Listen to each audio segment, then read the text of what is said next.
Hello students, welcome to B pharmacy. Myself Rajmesh Mandal. तो चलिए start करते हैं हमारा न्यू वीडियो। तो इस वाली वीडियो में हम लोग देखने वाले हैं हमारा दैट इज ये सार। सार आपको पता होगा क्या होता है। सार मतलब होता है structural activity relationship. Structural activity relationship muscarinic agonist.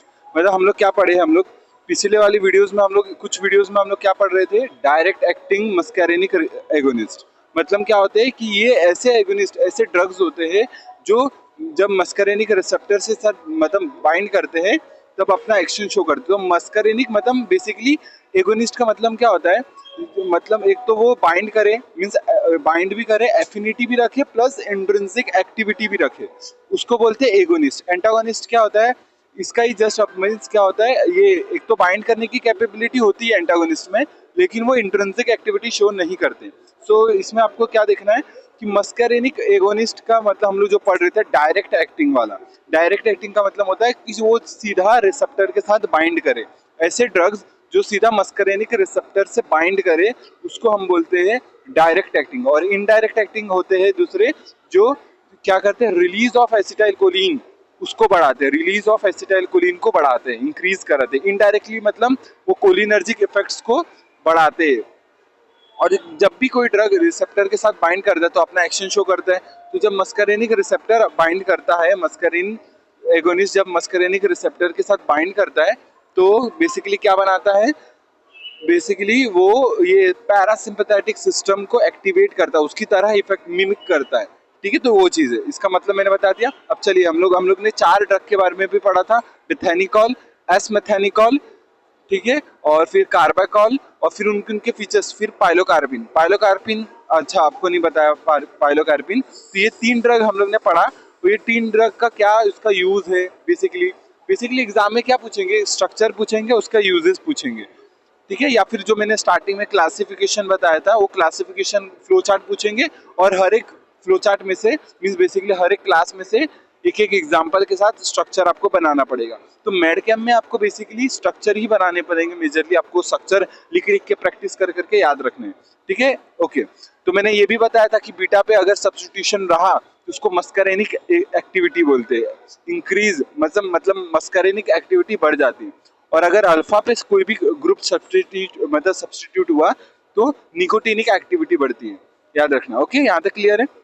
तो हम लोग ने 3 ड्रग के बारे में पढ़ा था, उस टाइम वो दूसरा स्लाइड था, अभी ये दूसरा पीपीटी है।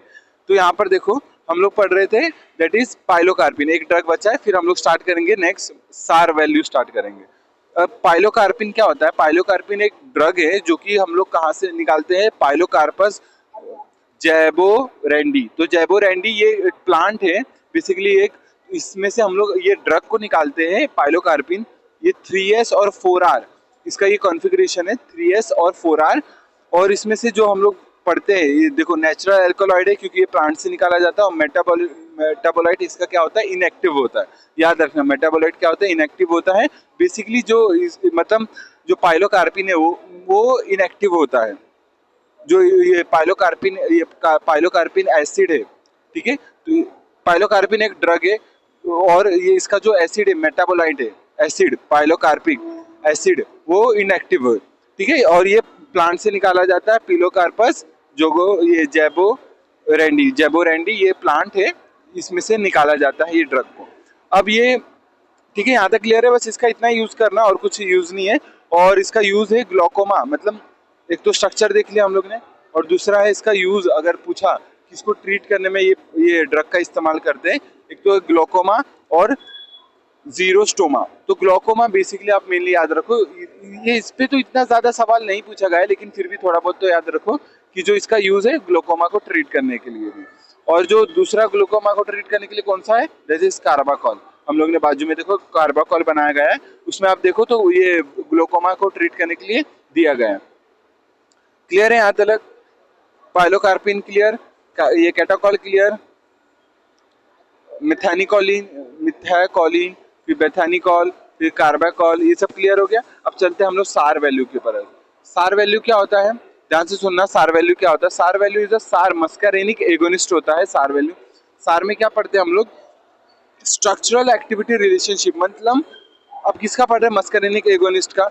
मीन्स ऐसे स्ट्रक्चर, मीन्स स्ट्रक्चर का मतलब मीनिंग जानेंगे मतलब पर्टिकुलर वो ग्रुप का मीनिंग जानेंगे कि वो पर्टिकुलर ग्रुप मीन्स जब एक्टिविटी करता है, एक्शन शो करता है, तो एक्शन शो करने में क्या इसका इंपॉर्टेंस है वो ग्रुप का या वो कुछ स्ट्रक्चर का, वो हम लोग पढ़ते हैं स्ट्रक्चरल एक्टिविटी रिलेशनशिप में। तो स्ट्रक्चर का क्या इंपॉर्टेंस होता है वो देखते हैं। तो ओनियम आयन आपको पता होगा, ये ओनियम आयन N+, ठीक है, क्वार्टरनरी अमोनियम ओनियम आयन, ठीक है। तो ये जो ओनियम आयन है वो एक बहुत इंपॉर्टेंट स्ट्रक्चर कंपोनेंट है, जो ये इंट्रिंसिक एक्टिविटी के लिए भी, एफिनिटी के लिए भी बहुत ज्यादा इंपॉर्टेंट है। ये जो ओनियम आयन बना है N+, ठीक है, बहुत इंपॉर्टेंट है, इसके बिना कुछ नहीं बाइंड कर पाएगा, ना एक्टिविटी शो कर पाएगा। क्लियर है। तो लेंथ और ये जो अब बात करते हैं ओनियम ग्रुप की बात कर लिया, अब बात करते हैं हम लोग इथिलीन ब्रिज के बारे में। इथिलीन ब्रिज क्या होता है, ये जो देखो आपको बीच में अल्फा बीटा जहाँ पर लिखा है वो इथिलीन ब्रिज होता है, जहाँ पर दो दो कार्बन इथिलीन CH2 को इथिलीन ब्रिज बोलते हैं। तो ये जो इथिलीन ब्रिज है ये भी बहुत इंपॉर्टेंट है।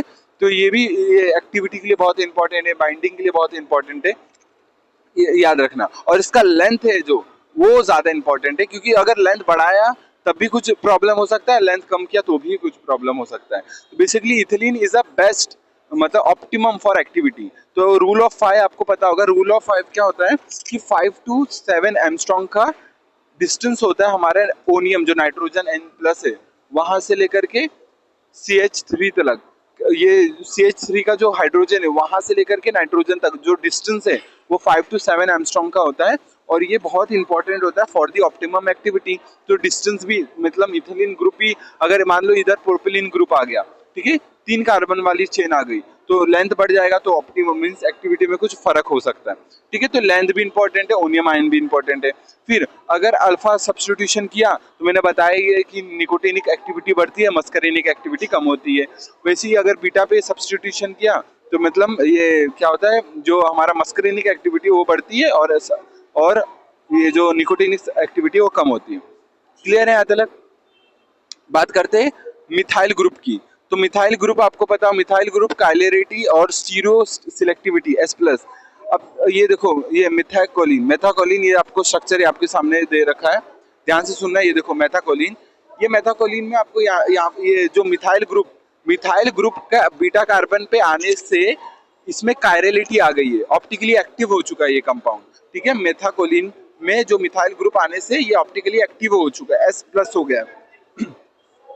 और जो S+ है उसकी जो एक्टिविटी हो 240 फोल्ड टाइम्स ज्यादा होती है as compare to R- configuration के कंपैरिजन में, ये मैंने आपको बताया था। और फिर और एक पॉइंट है रेसमिक मिक्सचर। अब मेथाकोलिन का रेसमिक मिक्सचर बनाएंगे तो उससे हम लोग को ये लॉन्गर ड्यूरेशन ऑफ एक्शन मिलेगा, ठीक है। तो ये सब एक्टिविटी है, ये आपको ध्यान में रखना है कि कौन कौन सा ग्रुप किस लिए इंपॉर्टेंट है। फिर अगर इसका रेसमिक मिक्सचर ये है तो ये क्या एक्टिविटी में कुछ चेंजेस ला रहा है कि नहीं। तो जैसे यहाँ पर मेथाकोलिन का अगर रेसमिक मिक्सचर लेंगे तो लॉन्गर ड्यूरेशन एक्शन शो करेगा, ठीक है।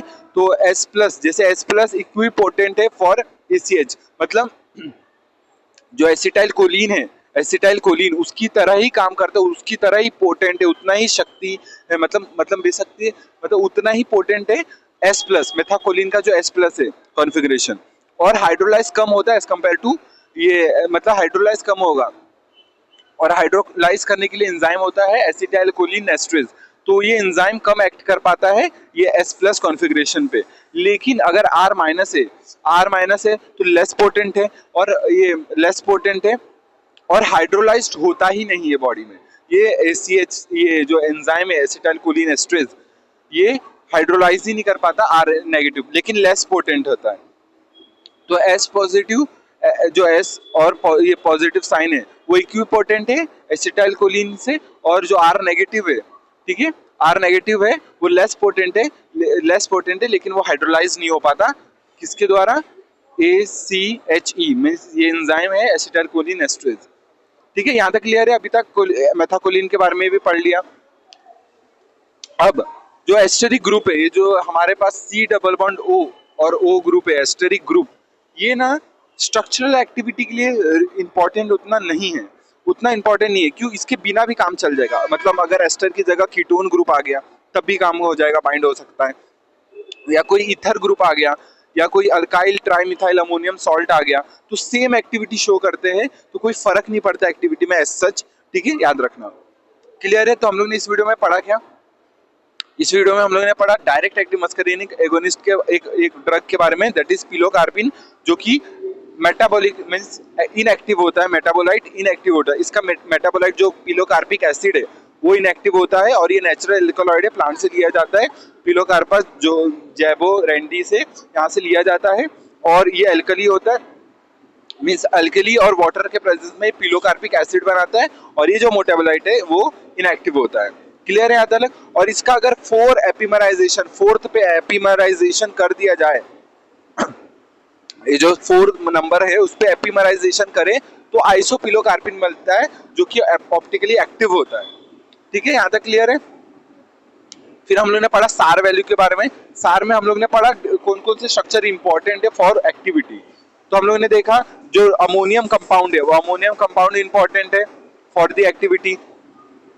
फिर इथिलीन ग्रुप है वो भी इंपॉर्टेंट है फॉर द एक्टिविटी। फिर एस्टर ग्रुप है वो इंपॉर्टेंट उतना नहीं है, हुआ तो अच्छा है, अगर नहीं भी हुआ ईथर है या कीटोन है तब भी चलेगा, काम चलेगा। फिर हम लोग ने पढ़ा जो हमारा ये मेथाकोलिन है उसका एस कॉन्फ़िगरेशन ज्यादा स्टेबल होता है, मींस ज्यादा ये लॉन्गर ड्यूरेशन काम करता है, इक्विपोटेंट काम करता है। और आर नेगेटिव है वो कम हाइड्रोलाइज मींस हाइड्रोलाइज्ड ही नहीं होता और लेस पोटेंट है। ठीक है, तो सार वैल्यू हम लोग ने पढ़ा। ठीक है, तो मिलते हैं नेक्स्ट वीडियो में। वीडियो समझा कि नहीं बताना कमेंट्स में। मिलते हैं नेक्स्ट वीडियो में, तब तक के लिए टेक केयर, जय हिंद, भारत, बाय।